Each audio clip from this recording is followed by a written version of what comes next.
Hey, what's going on, guys? What's going on? I hope you guys are having a wonderful day. My name is Dr. Boyce Watkins, and welcome to drboycetv.com, the home for intelligent Black people. Today, I want to talk a little bit about something that I thought was really funny. This is more of a political conversation, so I hope it's okay if we talk about this, but it's kind of funny to me. There is a man, a Dutch man, who's actually suing right now because he's a 69-year-old who says he wants to identify as a 49-year-old, and that if you don't respect his identification as a 49-year-old, you are violating his rights. So I'm going to read some of the story to you. It's kind of crazy. So this man, he's a 69-year-old Dutch positivity guru who says he does not feel his age has started a battle to make himself legally 20 years younger on the grounds that he's being discriminated against on a dating app. Emile Ratelband told a court in Arnhem in the Netherlands that he did not feel comfortable with his date of birth, compared his wish to alter it to people who identified as transgender. Ratelband said that due to having an official age that did not reflect his emotional state, he is struggling to find work and love. He has asked for his date of birth to be changed from March 11th, 1949 to March 11th, 1969. He says, when I'm 69, I am limited. When I'm 49, I can buy a house, but drive a different car. I can take up more work. When I'm on Tinder and it says I'm 69, I don't get an answer. When I'm 49, with the face I have, I will be in a luxurious position. So I'd be curious to know what y'all think. Do y'all think he has a point, or you think this is kind of cray cray, or what? What do y'all think? I mean, I think it's kind of hilarious, actually. But it really speaks to it speaks to the politics of America, right? It speaks to what we're kind of dealing with, that when you start letting people identify as whatever the hell they want, then where is the limitation? Where do you draw the line? I think that's really interesting to say that. I mean, how many of y'all maybe look a few years younger than you actually are? How many of you they say black don't crack? How many of you look a little bit younger than you are and wish you could identify as a decade younger? What do y'all think? I think it's absolutely hilarious. And I wonder if his lawsuit is just, kind of frivolous. He's trying to be funny, or if he really is trying to make a case. Because one of the things that you can do is really sort of parallel, that to the transgender conversation, right? The same way a transgender person may say, look, when I'm a man, I get discriminated against, I get mistreated because I'm not really a man, I feel like a woman. So you need to identify me as a woman and call me a woman, even though I'm a man. The older guy could say the same thing. He could say, look, I'm 69. When I go on dating apps, nobody picks me because I'm too old. When I apply for jobs, I get discriminated against because I'm too old, but I stay in great shape. I don't feel like I'm 69. I feel like I'm 49. So really, it almost seems like that whole gender and whatever kind of identity issue is all about what you feel like. Like, if I'm a black man and I feel like I'm white, can I identify as white and be called a white man? If I'm short, if I'm 5'9", and I'll identify as a 6'5" man, can I just say I'm 6'5" and have you and force you? That's the key. That's the interesting thing. Force you to acknowledge me as a 6'5" man. And so the interesting thing about this, I actually think the guy has a pretty interesting lawsuit. He's basically saying, look, I stay in shape, I look good. People that see me, they don't know I'm 69. Why should I have to tell them? He says, when I have to tell them, and you're forcing me to acknowledge what you define me as, I get mistreated. I can't get a date on the app. I can't get a job. I can't drive certain cars. I can't get a house. It affects me in so many ways. So why not go ahead and respect me by acknowledging my age identity? Why is that different from the argument that they're making in this whole transgender space? Why is that any different? Right? Like I see the problem. The thing that's interesting is that when you talk about forcing people to identify you not as what they see, but as what you see, you say, well, if you respect me, even though I got a beard and a penis, you must respect me by acknowledging me as a woman. I feel like a woman, so if you don't call me a woman, then you're mistreating me, right? Like, I can make that point, but the question is, am I so eager to defend my own rights that I'm trampling on your rights?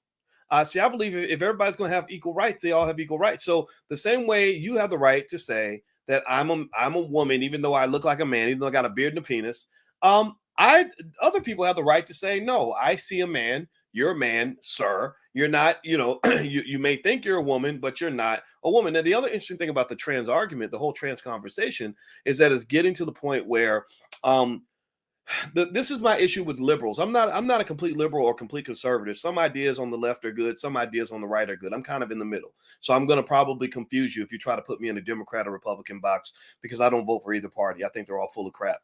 But one interesting thing about liberals, and I've studied this in terms of watching how they move, is the far left gets into a lot of what you would call social engineering. Social engineering is where you don't really look at the way the world actually is. You make the world into what you want it to be. So if you want women and men to be the same, then you try to engineer a society where we see women and men as the same. Now I'm gonna ask y'all: do y'all think men and women are the same? Do you think men and women have the same emotional structure? Do you think men and women have the same bone structure? Do you think men and women have the same muscle development? Do men and women have the same, strong and weak suits? Like, do you think men and women are the same? Well, I ask you that because that's kind of the thing that the liberals try to push. They try to push this square peg in a round hole ideology that ends up running into this thing called reality. They end up getting slapped back into reality when you find out that if you put that little boy out there and say, "Oh, he identifies as a girl, so I'm going to let him join the women's wrestling team," and he's like winning state championships and breaking women's skulls. This has really happened, by the way. This is how crazy the lunacy has gotten. This has really occurred. There was a kickboxer who said, "No, I can't." The kickboxer couldn't win against the men, so the kickboxer said, "I identify as a woman." So, out of respect for this person, they said, "Okay, well, we'll let you kickbox against the women." I kid you not.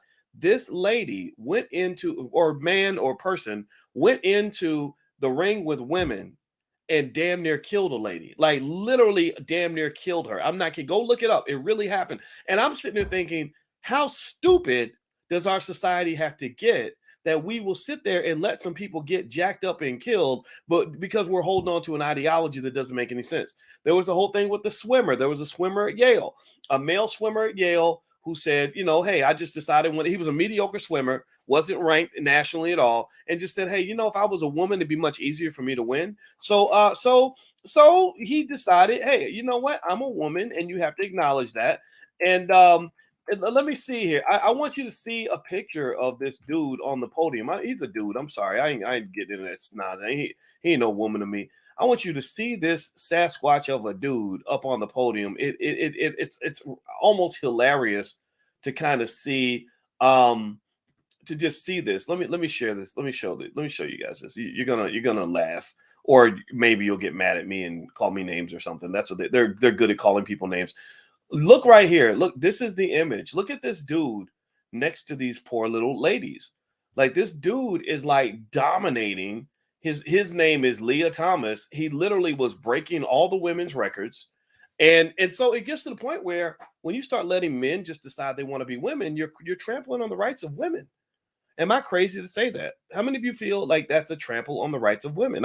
If I have a daughter that's going to, play a sport, she's running track, and suddenly she's got to compete against a person who a guy a man who used to compete with the guys last season, but decided he wants to be a woman, he wants to be a girl now he's winning state championships, he's blowing everybody out. There was there was two little boys that decided to become girls in Connecticut, I think it was, and they were running track. And I'm a track coach. I was a track coach for many years. I'm a track fanatic. I love track and field. I can tell you who the fastest sprinters on earth are and all this other stuff. And I'm friends with one guy named Ronnie Baker, who I think it should he made it to the Olympics. I wish he had actually won. He's very fast. But anyway, so he was on my high school track team. So I'm like, stuff like that gets me geeked up. I love track and field and flying airplanes. Those are my two hobbies now. Anyway, I was watching these two young people. I don't call them young ladies or young men, just two young people running against these girls. And when I tell you they were blowing these little girls out, it was almost hilarious. And it was embarrassing because they were black. And everybody felt like, "Oh, well, we can't say anything because they'll accuse us of racism." And they literally ran a story on CBS where the whole narrative was that the community just doesn't want to accept them because they're black. And this is where you got to be careful, black people. They like to use your racial struggle as cover for their liberal agenda.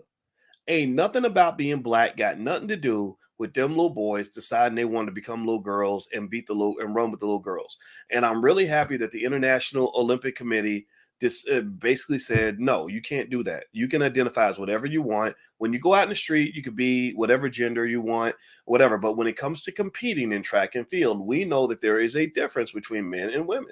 There are some, and in fact, it's crazy. But the thing is, here's the thing about gender fluidity and however you want to perceive it is that it is interesting that there are biochemical differences. I don't think all masculinity is the same. All femininity is the same. I think it's all a continuum. And so my heart goes out to people that find themselves on different parts of that spectrum, meaning that you look like a man on the outside, but your body doesn't necessarily give you everything that a lot of men have. So you end up kind of being stuck in this little trap. So I think that we should have some sensitivity for people who are going through that.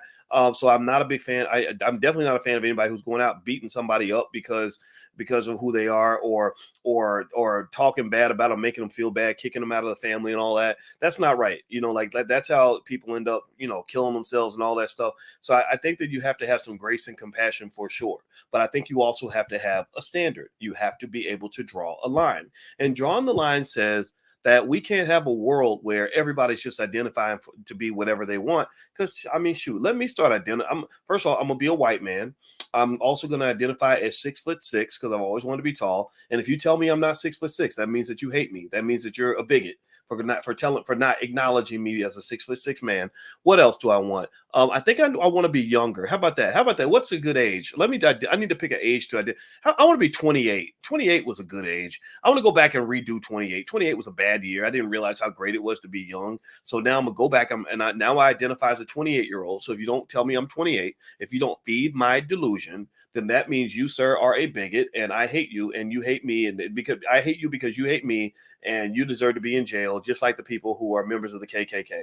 That's what they do. That's what these stupid liberals will do. I'm talking about the extremists. I'm not talking about I'm not saying you're stupid if you're liberal. I'm saying that this is when liberalism gets a little bit stupid. It just gets dumb and it's crazy and it's like weird. So this guy's lawsuit, he's suing. He's saying, look, I'm 69, and he's got a legitimate point. He's like, look, I look good. I look as good as a 49-year-old. Why can't I just identify as whatever I want? Why can't I go on the apps and lie and say I'm 49? Why can't I go fill out a job application as a 49-year-old? This is real. This is tangible, right? This really gets him real benefits, right? So he said that the doctors told him that he had the body of a 45-year-old man. So that's more evidence. He describes himself as a young guy. Okay, so he's got some confidence there. The judge conceded that the ability to change gender was a development in the law. He said, I agree with you. A lot of years ago, we thought that was impossible, he said, but he asked the applicant how his parents would feel about a 20-year-old of 20 years of his life being wiped off the records.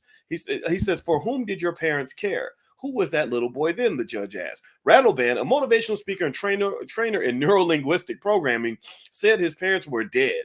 He also said he was willing to renounce his right to a pension. So he's willing to pay a price for the transition. He's not being willy-nilly. He said, I'll give up my pension. You don't have to treat me like an older person. He said, because there's no unforeseen consequences of his age change. At the end of a 45-minute court session, Ratelband said, it is really a question of free will. Man, he's making a good point. He's not some crazy guy just talking. He's really making good points. So it says here, the public prosecutor in the court asked whether the ability to change the date of birth in the law would require some health inspections in the future to allow the state to correctly judge someone's emotional age. And he told the court there's also something like common sense, of course. Okay. So he's saying with common sense, I have a right to, as a 69-year-old, call myself a 49-year-old. In fact, I'm going to share my screen and show y'all this dude. He looks young, he's trying to get on the apps. He's trying to get it in. He's 69. He's probably got the Viagra on deck, so he's trying to get in with the young ladies, and he's feeling kind of discriminated against. He feels like he's not getting the action that he would get if he were in his 40s. And there he is. I mean, what do y'all think? I think he looks pretty young. I think that he could pass for a 49. Maybe I don't know. Maybe he have to be like about 55 or something. But still, he doesn't look 70. He doesn't look 70. And his doctors have confirmed that he has the body of a 45-year-old. Really interesting, right? Like, what if you were a person who was technically a biological female? There's an athlete. I want y'all to go look this athlete up, and because it was a real controversial case. Did anybody remember the story of Caster Semenya? Anybody ever seen Caster Semenya? Whew. let me tell you, Caster Semenya is in South Africa. She was the number one ranked 800-meter dash runner on the entire planet. She would get out there and kick women's asses. Now I'm gonna show you a picture of Caster. The chick looks like Suge Knight. She got, I mean, if you look at her face and look at her body, she looks there's nothing about her that's feminine at all. She's very, she does, like, she gets, every time she will win races, she does stuff good dudes do, like she'll do like this and do like that, like she's got that, like she's a powerful little boy. I'm sorry, Caster Semenya, and all the women, and it's really kind of interesting because she would win the races and dominate the women, and all the women, like the women didn't even want to hug her. They'd be mad. They were like, wait a minute, I just ran against, like a dude. I just got beat by the strongest man I've ever met. And then here's the problem. I think that with Caster, what's interesting is she has all the female body parts. So she's not a person that's lying. She's not pretending to be who she is. She's like, look, I got a thing, a cooch like women do. So you can't say I'm not a woman. But everything about her life speaks of her having a lot of masculinity. And in fact, she doesn't date women, I don't think. I think she has a wife. Yeah, she had a wedding or something. She married a lady. And I would have been very surprised if she had married a man, because she does not come off like somebody who would be married to a man, right? Which speaks to the complexities of gender, in the sense that different people have different levels of testosterone and estrogen and everything else. So everybody's not built the same. Everybody's not built the same. So the question is, how do you deal with all that? I mean, how do you manage that? And let me just say what happened to Caster. They banned her from international competition. And the reason they banned her was because they said that she had too much testosterone, and basically she had testicles like a man, which is what gives us our masculinity. That's why I can lift heavy weights and my wife cannot, because my wife is a soft, squishy, sexy, delicious black woman with lots of curves, and I'm a man that has lots of muscles. So basically they were saying that she's got testicles, and they're just inside her body. They didn't actually come out and form like the real man stuff. So it creates like these real complex discussions that are going to be interesting to see how they sort of evolve. I don't know the answer to all of that. I personally will say that anybody with common sense will realize that this complex issue does not have a liberal or conservative solution, right? The liberals are pushing for these extreme solutions, that where you have women out here arm wrestling and kickboxing other women, or trans women beating women up and outrunning them and everything, which I think is discriminatory toward women. But then you have the conservative viewpoint, which is to kind of ignore all that, and I don't think that's right either. I think that there has to be a space for that.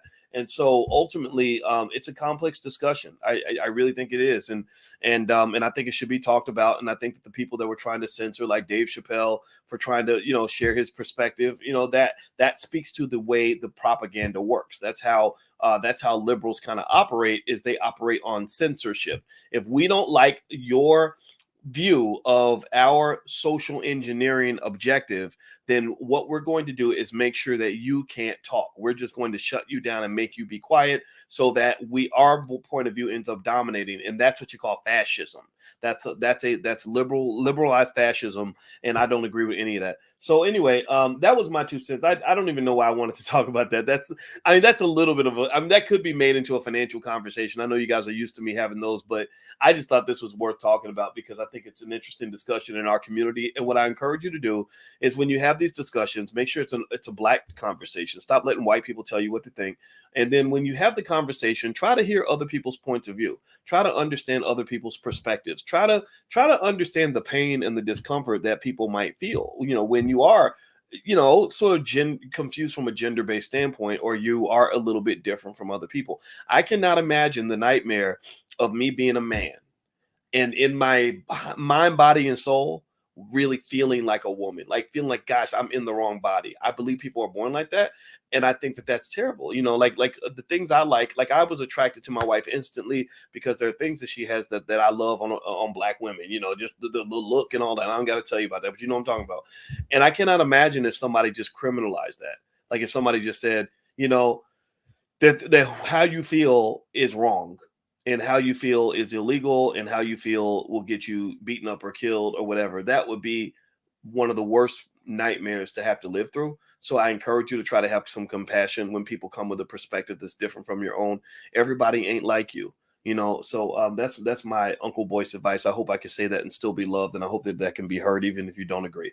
All right, guys, I'm gonna get out of here. Please hit the thumbs up button, thumbs up, share, subscribe. My new book is on Amazon. It's called The 10 Commandments of Black Economic Power. It is a bestseller. It is doing extremely well. So feel free to go to Amazon and take a look. The reviews are very good. Also, I'm going to be in Houston on April 21st and 22nd doing a 2-day Black Wealth Boot Camp. So if you'd like to join us for the boot camp, just go to boycewatkins.com and take a look.